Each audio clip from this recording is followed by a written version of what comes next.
إخوان وأخوات السلام عليكم ورحمة الله. صلى الله عليك يا أبا عبد الله، صلى الله عليك يا أبا عبد الله، صلى الله عليك يا أبا عبد الله، وعلى الله قاتليك.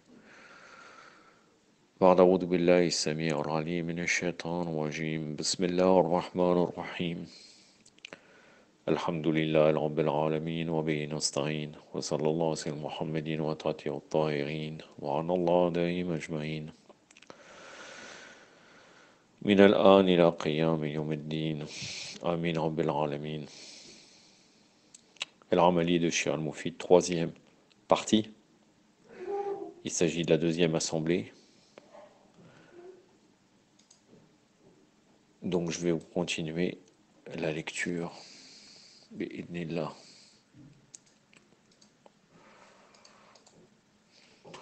L'assemblée eut lieu mercredi, le 5e jour du mois de Ramadan. Le grand Cheikh Al-Moufid, Abu Abdullah Muhammad ibn Muhammad ibn Norman, qu'Allah le bénisse d'une intention bienfaisance, dit aujourd'hui. Il dit: Abu Jafar Muhammad ibn Omar al-Zayyat nous informa que Ali ibn Ismaël lui rapporta de Muhammad ibn al-Khallaf, qui rapporta de Al-Hussein al-Asqar, qui rapporta de Qais, de Lays ibn Abi Sulaym, de Abdurrahman ibn Abi Layla, rapportant de Al-Hussein ibn Ali, alayhi salam, que le prophète sallallahu alayhi wa alayhi déclare: Restez immuables à notre amour, nous les Ahlul Bayt, car celui qui rencontrera Allah avec notre amour entrera au paradis grâce à notre intercession. Par celui qui contrôle mon âme, un serviteur d'Allah ne tirera pas profit de ses actions s'il ne nous connaît pas et ne connaît pas notre stature. Un hadith assez renommé qui existe de différentes manières, comme quoi si nous ne connaissons pas Ahlul Bayt et nous n'avons pas de l'amour pour Ahlul Bayt, quoi qu'on fasse comme action, même si on est musulman, cela ne servira à rien. Je continue. Il affirme, donc Cheikh Al-Moufid, Abu Bakr Muhammad ibn Omar al-Jarabi, rapporta de Isaac ibn Muhammad, qui rapporta de Zaïd ibn al-Mu'addal, de Sayf ibn Omar, de Muhammad ibn al-Qurayb, de son père, d'Abdullah ibn Abbas, que le prophète sallallahu alayhi wa alayhi dit: Écoutez, obéissez à ceux qu'Allah a accordé l'autorité, car c'est cela le système de l'islam. Bien sûr, là, cela veut dire Allah, le prophète Mohammed sallallahu alayhi wa alayhi et les imams.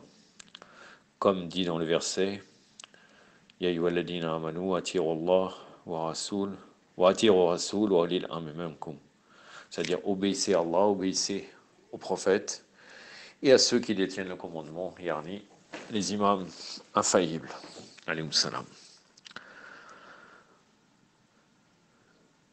Il dit, je continue, Abu Bakr Muhammad ibn Omar ibn Salim rapporta de Abu Jafar Muhammad ibn Isa al-Hajali, qui rapporta de Masoud ibn Yahya al-Nardi, qui rapporta de Sharik, de Abu Isaac, de son père, que, une fois quand le prophète sallallahu alayhi wa alayhi était assis avec un groupe de ses compagnons, Ali ibn Abi Talib s'approcha de lui, alayhi salam. Puis le prophète sallallahu alayhi wa alayhi déclara: Celui qui souhaite regarder Adam à travers son image et sa noblesse, Noah par sa sagesse, Ibrahim par sa patience et sa tolérance, il devrait regarder Ali ibn Abi Talib, alayhi salam. Cheikh Al-Moufid confie Abu Abdullah Muhammad ibn Imran ibn Marzabani, rapporta de Muhammad ibn Hussein et Jawahiri, qui rapporta de Ali ibn Sulayman, qui rapporta de Zubair ibn Bakkar, qui rapporta de Ali ibn Salih, qui rapporta d'Abdullah ibn Massab, de son père, qu'Abdullah ibn Abbas sollicita Muawiyah ibn Abi Sufyan, l'arnatullah alayhi, qui l'accueillit et dit alors: Ô Ibn Abbas, vous voulez restreindre l'imama à vous-même de la même manière que vous avez été privilégié par la prophétie. Par Allah, ces deux n'iront jamais ensemble. Votre argument au sujet du califat a mis les gens dans le doute. Vous déclarez: nous sommes les Ahlul Bayt du prophète sallallahu alayhi wa alayhi. Alors pourquoi la succession de la prophétie devrait être en dehors de nous? Ceci éveille des soupçons parce qu'il y a un semblant de vérité, non de justice. Mais les choses ne sont pas telles que vous l'imaginez. Le califat doit être alterné au sein des différentes tribus des Quraysh selon la volonté générale du public et la consultation de ceux qui ont été choisis. Et nous n'entendons pas les gens dire: nous aurions aimé être gouvernés par les Banu Hachem, parce que si c'était le cas, nous aurons été en meilleure posture ici-bas et dans l'au-delà. Et si vous êtes resté loin de cela hier comme vous le prétendez, vous auriez combattu pour cela aujourd'hui. Et par Allah, si vous aviez obtenu ces dignités ô Banu Hachem, alors le mauvais vent de Had et la foudre de Samoud auraient fait moins de victimes que vous. Voyez la ruse de Muawiyah, et prochainement, Inch'Allah, j'ai beaucoup de doigts en préparation, non, de vidéos en préparation, et il y a une réponse magnifique que Sharif El-Radi a louée dans Nahj al-Balagha concernant, en réponse à Muawiyah, l'imam, qu'est-ce qu'il lui a répondu. Là, vous voyez encore la ruse, parce que très fréquemment, il emploie l'argumentation religieuse Muawiyah. On pourrait croire, en lisant cette argumentation, qu'il aurait raison. Voyons ce que nous répond Ibn Abbas, que répond à Muawiyah. Alors Ibn Abbas répondit, ô Muawiyah, quand vous affirmez que nous fondons notre argument sur la prophétie pour prouver notre éligibilité pour le califat, alors par Allah, c'est exactement comme vous le dites. Car si le prophète n'assure pas l'éligibilité pour la succession, quelle autre cause peut le faire? Et quand vous prétendez que le califat et la prophétie ne se réunissent pas en une seule personne, alors que direz-vous à propos du verset dans lequel Allah, le plus haut, dit « Envie-t-il aux gens ce que Allah leur a donné de par sa grâce. Or nous avons donné à la famille d'Abraham le livre et la sagesse, et nous leur avions donné un immense royaume. » Surat An-Nisa, verset 54. Bien sûr, là, ça concerne la famille d'Ibrahim, mais envie-t-il aux gens, il est dit dans d'autres versets, dans d'autres interprétations de ce verset, que les enviés, c'est les Ahlul Bayt, salam. C'est-à-dire, ils subissent l'envie des gens, la jalousie. Aussi le livre et je continue ce que dit Ibn Abbas. Aussi le livre et la prophétie, la sagesse et la sunna, les traditions du prophète et la souveraineté et le califat. Et nous sommes les descendants d'Ibrahim, alayhi salam, et c'est pourquoi l'ordre s'applique à nous jusqu'au jour du jugement. Quant à votre revendication, selon laquelle nos arguments sont douteux, cela n'est pas vrai, nos arguments sont plus éclatants que le soleil et plus lumineux que la lune. Le livre d'Allah est avec nous, et les traditions du prophète, sallallahu alayhi wa alayhi, sont en accord avec nous. Et vous le savez très bien, mais la fierté vous fait tourner le dos. Et vous levez la tête hautement parce que nous avons tué votre frère, votre grand-père, votre oncle maternel et le frère de votre père. Bien, ne versez pas des larmes sur des eaux pourries et sur les âmes qui périssent dans le feu de l'enfer. Et ne cherchez pas à venger le sang versé sur la voie de polythéisme, rendu légal par la mécréance et rabaissé par la religion, autrement dit l'islam. Et quant aux gens qui ont refusé de nous donner la préférence et ne nous ont pas accordé leur consensus, il est clair que ce qu'ils ont perdu de nous est plus grand que ce que nous avons perdu d'eux. Dans chaque matière, le vrai est établi, le faux est dissipé, au moment où on obtient le résultat. Et quant à votre fierté concernant ce royaume transitoire que vous avez obtenu par la duperie, rappelez-vous que même Pharaon avait un royaume semblable à vous, mais Allah l'a détruit. Ô Banu Umayya, les règnes que vous avez entre vos mains pour un jour, nous pourrions l'avoir entre nos mains pendant 2 jours après vous. Et ce que vous tenez pour un mois, nous pourrions l'avoir pendant 2 mois. Si vous l'avez pendant une année, alors nous pourrions le posséder pendant 2 ans. Et quand vous proclamiez que si nous avions l'autorité, notre gouvernement aurait causé plus de morts que le mauvais vent de Had et la foudre de Tamoud, cet argument a été démenti par Allah le plus haut de la Saint-Coran. Et nous t'avons envoyé qu'en miséricorde pour l'univers, Surat al-Anbiya, donc la sourate des prophètes, le verset 107. Étant donné que nous sommes les gens étroitement liés à la maison du prophète, sallallahu alayhi wa alayhi, notre miséricorde sur les créatures d'Allah est évidente. Et chacun peut constater le supplice de votre règne sur le peuple. Et quand vous partirez, le royaume sera en main de votre fils et de vos frères. Et tu auras plus de personnes que le vent mortel. Puis Allah vengera par intermédiaire de ses fidèles le succès, et le succès final appartient au pieux. Il y a certaines paroles dans la parole d'Ibn Abbas, là, que les imams ont dit aussi. Bon, de toute façon, Ibn Abbas, à cette époque,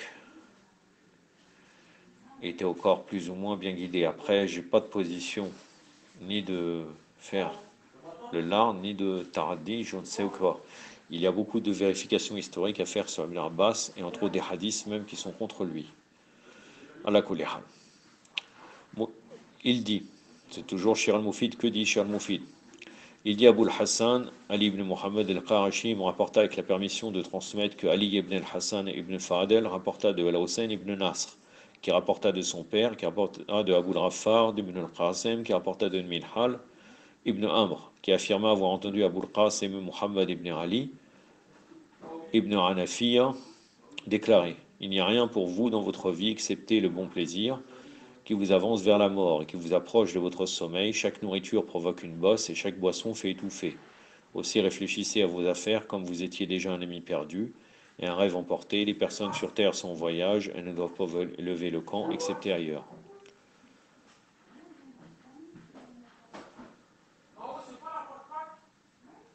Et avec la même chaîne de narration, il est rapporté d'Aboul Qasim ibn Muhammad ibn Ali ibn Hanafiya que le prophète sallallahu alayhi wa alayhi déclare: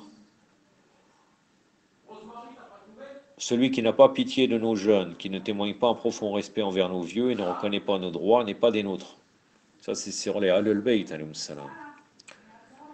Il ajoute, le Shir al-Mufid, Aboul Hassan, Muhammad ibn Muzaffar el-Waraq me rapporta de Abu Bakr, Muhammad ibn Abu Jalj, qui dit que El-Hussein ibn Ayoub informa de son livre, rapportant de Muhammad ibn al-Ghalib, de Ali ibn al-Hassan, de Abdullah ibn Jabla, de Zoray ibn al-Maharibi, de Abu Hamza al-Somali, qui rapporta de Abu Jafar, Muhammad ibn Ali, alayhi salam, qui le rapporta de son père, qui rapporta de son grand-père. Allah envoya Jibril à Muhammad sallallahu alayhi wa alayhi, lui recommandant instamment de tester la wilaya de Ali ibn Abi Talib dans sa vie.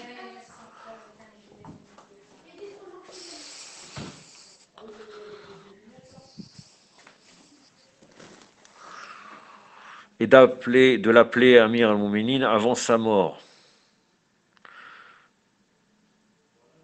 C'est les recommandations que Jibril, par le biais d'Allah, il envoya au prophète Mohammed sallallahu alayhi wa sallam, d'attester la wilaya de Ali ibn Abi Talib dans sa vie et de l'appeler Amir al-Mouminin avant sa mort. Alors le prophète